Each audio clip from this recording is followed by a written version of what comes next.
السلام عليكم ورحمة الله وبركاته.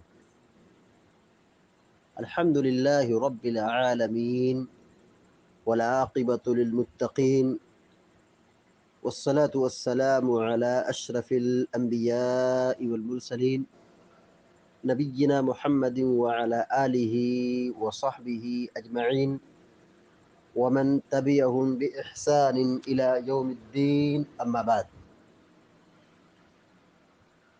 فعن أبي مهزورة رضي الله تعالى عنه أن النبي صلى الله عليه وسلم قال: أول الوقت رضوان الله، وأوسطه رحمة الله، وآخره عفو الله. أخرجه الدارقطني بسند ضعيف جدا. وللترمذي من حديث ابن عمر رضي الله تعالى عنهما نحوه دون الأوسط وهو ضعيف أيضا. بلوغ المرام من أدلة الأحکام کی حدیث نمبر 141 ابھی آپ کے سامنے پڑھی گئی ہے۔ راوی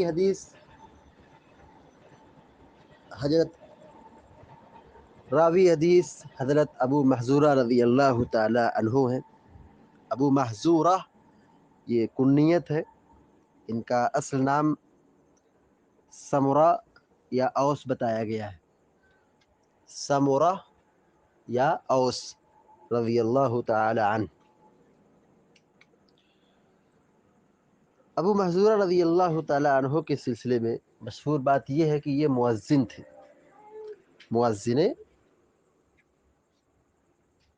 مؤذن رسول تھے، یعنی اللہ کے رسول صلی اللہ علیہ وسلم نے ان کو مؤذن متعین کیا تھا۔ سن 8 ہجری فتح مکہ کے سال میں انہوں نے اسلام قبول کیا، یعنی ان کا اسلام لانا کافی تاخیر سے تھا۔ سن 8 ہجری میں فتح مکہ کے سال انہوں نے اسلام قبول کیا، مکہ ہی میں رہے اور مکہ کے اندر یہ اذان دیتے تھے، مؤذن تھے۔ سن 59 ہجری میں ابو محذورہ رضی اللہ تعالیٰ عنہ کی وفات ہوئی۔ ابو محذورہ رضی اللہ تعالیٰ عنہ بیان فرماتے ہیں ان النبی صلی اللہ علیہ وسلم قال، کہ اللہ کے نبی صلی اللہ علیہ وسلم نے فرمایا: اول الوقت رضوان اللہ۔ اول الوقت، اول مانے اول، پہلا، وقت مانے وقت، رضوان رضامندی، رضوان اللہ اللہ کی رضا، اللہ کی خوشنودی، اللہ کی رضامندی۔ اوسط، اوسط مانے درمیان، بیچ، اوسط، اوسط مانے بیچ، درمیان۔ رحمت اللہ و اوسطہ رحمت اللہ، رحمت اللہ اللہ کی رحمت، رحمت اللہ اللہ کی رحمت۔ وآخرہ عفو اللہ، آخر مانے آخر، لاسٹ، عفو اللہ، عفو، عفو مانے معافی، عفو اللہ اللہ کی معافی، اللہ کی معافی، معافی مطلب معاف کرنا، درگزر کرنا، چھوڑ دینا، انتقام نہ لینا، عذاب نہ دینا، یہ عفو اللہ کا معنی ہے، اللہ کی معافی، یعنی اللہ تعالیٰ معاف کر دے۔ اخرجہ الدارقطنی بسند ضعیف جدا۔ امام دارقطنی رحمہ اللہ نے اس حدیث کو نہایت ضعیف سند کے ساتھ بیان کیا ہے۔ وللترمذی من حدیث ابن عمر رضی اللہ تعالی عنہما نحوہ دون الاوسط. یہی روایت حضرت عبداللہ بن عمر رضی اللہ تعالی عنہما سے مروی ہے. اسی طرح سنن ترمذی کے اندر، یعنی ترمذی کی روایت میں یہی حدیث اسی طرح عبداللہ بن عمر رضی اللہ تعالی عنہما نے بیان فرمایا ہے، روایت بیان فرمائی ہے. دون الاوسط، لیکن اس میں اوسط کا لفظ نہیں موجود ہے. یعنی یہاں پہ جو اوسط رحمت اللہ کا جو لفظ ہے، یہ لفظ سنن ترمذی کے اندر موجود نہیں ہے، دارقطنی کے اندر موجود ہے، ترمذی کے اندر روایت موجود نہیں ہے. اسی کو کہا دون الاوسط، اوسط کے لفظ کے علاوہ، یعنی اوسط کا لفظ یا اوسط کا کلمہ استعمال نہیں ہوا ہے. وہو ضعیف ایضا، اور یہ بھی سند ضعیف ہے. یعنی جو ترمذی کی سند ہے وہ بھی ضعیف ہے، اور دارقطنی کی روایت وہ بھی ضعیف ہے. یعنی دونوں روایتیں انتہائی ضعیف ہیں، قابل استدلال اور قابل عمل یہ روایت نہیں ہے. حدیث کا آپ ترجمہ دیکھیے. وعن ابی محذورۃ رضی اللہ تعالی عنہ، حضرت ابو محذورہ رضی اللہ تعالی عنہ بیان فرماتے ہیں، ان النبی صلی اللہ علیہ وسلم قال، یہ کہ اللہ کے نبی صلی اللہ علیہ وسلم نے فرمایا، اول الوقت رضوان اللہ، اول وقت یہ اللہ کی رضامندی ہے، یہ اللہ کی رضامندی کا سبب ہے، یہ اللہ کی رضامندی کو پانے کا ذریعہ ہے. اول وقت سے مراد کیا ہے؟ یعنی اول وقت میں نماز ادا کرنا یہ اللہ کی رضا کو پانا ہے، اللہ کی رضا کو حاصل کرنا ہے، یا اللہ کی رضا کا سبب ہے. اول الوقت رضوان اللہ، حدیث کا مفہوم یہ ہوگا کہ اول وقت میں نماز کی پابندی کرنا، نماز پڑھنا، یہ اللہ کی رضا کا سبب ہے. دیکھیے، جو حدیث ضعیف ہوتی ہے یا حدیث کی سند کمزور ہوتی ہے تو اس کا مفہوم بھی عجیب و غریب ہوتا ہے، اس کا مفہوم بھی عجیب و غریب ہوتا ہے. حدیث کے الفاظ پر بھی اگر غور کریں تو جملے کی رکاکت یہ خود چیخ کر کے بتلاتی ہے کہ یہ اللہ کے نبی صلی اللہ علیہ وسلم کی بات نہیں، کیونکہ اللہ کے نبی صلی اللہ علیہ وسلم نہایت فصیح اللسان تھے. آپ کی گفتگو، آپ کے کلمات، آپ کے جملے انتہائی فصیح ہوتے تھے، معنی خیز ہوتے تھے. جو اصلی حدیث ہے اس کے کلمات خود ثابت کر دیتے کہ یہ اللہ کے نبی صلی اللہ علیہ وسلم کی گفتگو ہے. اور جو ضعیف حدیث ہوتی ہے اسے خود پتہ چل جاتا ہے کہ یہ کلمات اللہ کے نبی صلی اللہ علیہ وسلم سے ثابت نہیں ہے. ان میں سے ایک حدیث یہ بھی ہے، جملے کی سٹنگ اور کلمات یہ خود بتلا رہے ہیں کہ اللہ کے نبی صلی اللہ علیہ وسلم کی بات نہیں ہے. کہ اول وقت کو اللہ کی رضا کا سبب بتایا ہے، اس کا کیا مطلب ہے کہ اگر اول وقت سے تھوڑی تاخیر ہو جائے تو کیا وہ نماز پڑھنے سے اللہ کی رضا حاصل نہیں ہوگی؟ اول وقت میں نماز پڑھنا افضل ہے، اول وقت میں نماز پڑھنا بہتر ہے، مگر یہ کہ کیا اول وقت میں پڑھنا ہی بالکل واجب ہے؟ ایسا نہیں ہے. نماز کا اول اور آخر وقت بتایا ہی گیا ہے، یہ آسانی کے لیے، سہولت کے لیے. لیکن ہاں، یہ تو بہتر ہے، افضل ہے کہ اول وقت میں پڑھنا ہے، لیکن اس کو رضوان کا جو درجہ دے دیا گیا کہ اول وقت میں پڑھنا یہ اللہ کی رضوان، اللہ کی رضا کا سبب ہے. تو یہ رضوان، یہ اللہ کی رضا، یہ واجب عمل سے ہوتا ہے، جبکہ اول وقت میں نماز پڑھنا یہ فرض نہیں کہا جا سکتا ہے. ہاں، یہ ہے کہ افضل ہے، اول وقت ہی میں پڑھنا ہے، اول وقت میں ہی اللہ کے نبی صلی اللہ علیہ وسلم پڑھتے تھے، لیکن نماز کا وقت ابھی اس کے بعد باقی رہتا ہے، اول وقت ہے پھر آخری وقت بھی ہے، تو اس بیچ میں ہم کو نماز پڑھنا ہے۔ افضل یہی ہے کہ ہم اول وقت میں پڑھیں۔ تو اول وقت کو اللہ کی رضا کا سبب بتایا ہے۔ تو یہ کلمہ جو ہے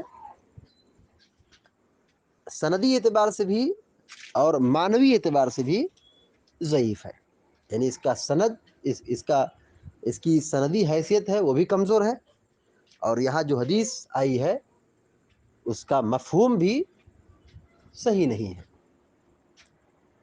وَأَوْسَطُهُ رحمت اللہ، اور نماز کے وقت کو اور نماز کو درمیانی وقت میں پڑھنا، اس کے درمیانی وقت میں پڑھنا یہ اللہ کی رحمت کا سبب ہے۔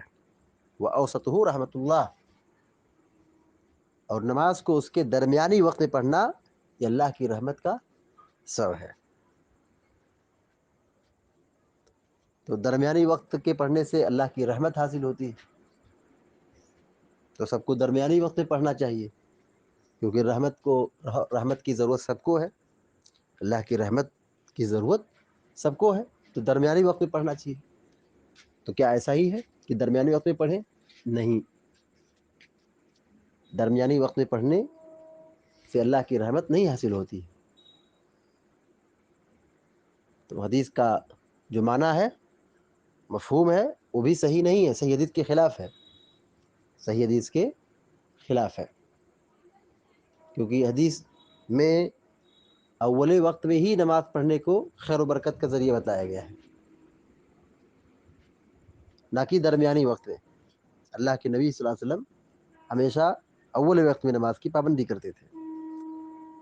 وَآخِرُهُ وَعَفْوُ اللَّهِ، اور آخری وقت میں نماز ادا کرنا، یعنی نماز کا وقت جو جب ختم ہونے والا ہے آخری وقت میں، جیسے فجر کا وقت سورج ڈوبتے ہی سورج نکلتے ہی ختم ہو جاتا ہے۔ فجر کا وقت کب ختم ہوتا ہے؟ جیسے سورج نکل جائے، جیسے سورج نکل رہا ہے 6 بجے، تو 6 بجے تک نماز آپ پڑھ سکتے ہیں، یہ آخری وقت ہے۔ تو کیا آپ کوئی آخری وقت میں پڑھیں تو کیا اس سے اللہ کی معافی حاصل ہوگی؟ وَآخِرُهُ أَفْعُ اللَّهِ، اور نماز کو اس کے آخر وقت میں ادا کرنا اللہ کی معافی کا سبب ہے۔ تو کیا فجر کی نماز عین سورج نکلنے سے پہلے ادا کیا جائے تو کیا اس سے اللہ کی معافی حاصل ہوگی؟ نہیں، یہ تو سنت کے خلاف ہو گیا، یہ تو سنت کے خلاف ہو گیا۔ نماز فجر کا جو وقت ہے وہ غلط کا وقت ہے، یعنی جو مسنون اور افضل بہتر جو عمل ہے اللہ کے نبی صلی اللہ علیہ وسلم کا جو معمول رہا ہے وہ تو غلط کا وقت ہے، اول وقت میں ہے۔ تو اب کوئی فجر کو بالکل آخری وقت میں پڑھے تو کیا اس سے اللہ کی معافی حاصل ہوگی؟ نہیں، وہ آدمی تو سنت کے خلاف کر رہا ہے، وہ آدمی تو سنت کے خلاف چل رہا ہے۔ ایسی عصر کی نماز کا آخری وقت سورج ڈوبنے سے پہلے کا ہے، تو کیا کوئی عصر کی نماز آخری وقت میں پڑھے تو کیا اسے اللہ کی معافی حاصل ہوگی؟ نہیں، اللہ کی معافی اس عمل سے حاصل نہیں ہوگی، کیونکہ اللہ کے نبی صلی اللہ علیہ وسلم نے بھی فرمایا ہے کہ جو عصر کی نماز میں تاخیر کرے اور سورج زرد ہو جائے پھر اٹھ کر کے جلدی سے نماز پڑھے، یعنی سورج ڈوبنے سے پہلے، تو آپ صلی اللہ علیہ وسلم فرماتے ہیں کہ یہ منافق کی نماز ہے۔ تلک صلاۃ المنافق، تلک صلاۃ المنافق، تلک صلاۃ المنافق، مسلم شریف کے اندر اللہ کے نبی صلی اللہ علیہ وسلم نے 3 مرتبہ بیان فرمایا ہے کہ یہ منافق کی نماز ہے، منافق کی نماز ہے، منافق کی نماز ہے۔ تو یہاں پر نماز کو اس کے 3 اوقات کی فضیلت بیان کی گئی ہے، اول وقت، درمیانی وقت اور آخری وقت۔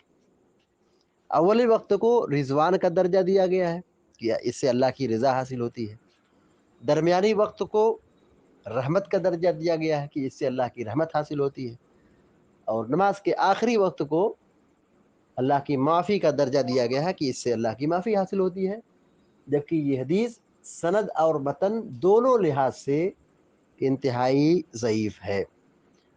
حدیث میں جتنی بھی فضیلت بیان کی گئی ہے نماز کے اوقات کی، ان سب کا تعلق اول وقت سے ہے، اول وقت سے ہے۔ صرف عشاء کی نماز کے بارے میں اللہ کے نبی صلی اللہ علیہ وسلم نے کہا ہے کہ نماز عشاء کو نصف لیل تک تاخیر کرنا افضل ہے، لیکن یہ اسی صورت میں افضل ہوگا جس میں سب لوگوں کے لیے کیا ہو، محلے کے سارے نمازیوں کے لیے آسانی اور سہولت ہو، تب یہ کیا ہوگا، افضل ہوگا۔ اخرجہ الدارقطنی بسند ضعیف جدا، امام دارقطنی رحمہ اللہ نے اس حدیث کو ضعیف سند کے ساتھ، انتہائی ضعیف سند کے ساتھ بیان کیا ہے۔ یعنی یہ جو روایت ہے دارقطنی کی، حافظ ابن حجر الاسقلانی رحمۃ اللہ علیہ کہتے ہیں اس کی سند نہایت ضعیف ہے۔ وللترمذی من حدیث ابن عمر رضی اللہ تعالی عنہما نحوہ دون الاوسط، اور جامع ترمذی کے اندر بھی یہی روایت ہے عبداللہ بن عمر رضی اللہ تعالی عنہما کے حوالے سے، اسی طرح یعنی جیسے بھی روایت گزری ہے دارقطنی میں، اسی طرح ترمذی کے اندر بھی موجود ہے۔ دون الاوسط، لیکن اس میں اوسط کا لفظ نہیں ہے، اول اور آخر کا تذکرہ ہے، اوسط و اوسط رحمت اللہ، یہ کلمہ سنن ترمذی کے اندر نہیں ہے۔ وہو ضعیف ایضا، اور جامع ترمذی کی روایت بھی ضعیف ہے، یعنی دارقطنی اور ترمذی دونوں کی روایت سندی اعتبار سے نہایت کمزور ہے۔ دیکھیے سنن ترمذی کے اندر جو حدیث کا کلمہ استعمال ہوا ہے، عن ابن عمر رضی اللہ تعالی عنہ قال قال رسول اللہ صلی اللہ علیہ وسلم الوقت الاول من الصلاة رضوان اللہ والوقت الآخر عفو اللہ والوقت الآخر عفو اللہ، یہ ترمذی کی روایت ہے۔ وَأَوْسَطُهُ رحمت اللہ، یہ کلمہ ترمذی کے اندر موجود نہیں ہے۔ اہل علم نے اس روایت کو ضعیف قرار دیا ہے، جیسے حافظ ابن حجر الاسقلانی رحمۃ اللہ علیہ نے اپنی کتاب میں خود اس کی روایت کے بعد وضاحت کر رہے ہیں بسند ضعیف جدا، یا اس طرح اخیر میں کہا ہوا ضعیف ایضا، تو یہ بات معلوم ہو گئی کہ یہ روایت سند کے اعتبار ضعیف ہے۔ آخر ضعیف کیوں ہے، اس کی وجہ کیا ہے؟ اہل علم یہ کہتے ہیں کہ یہاں پر یعقوب بن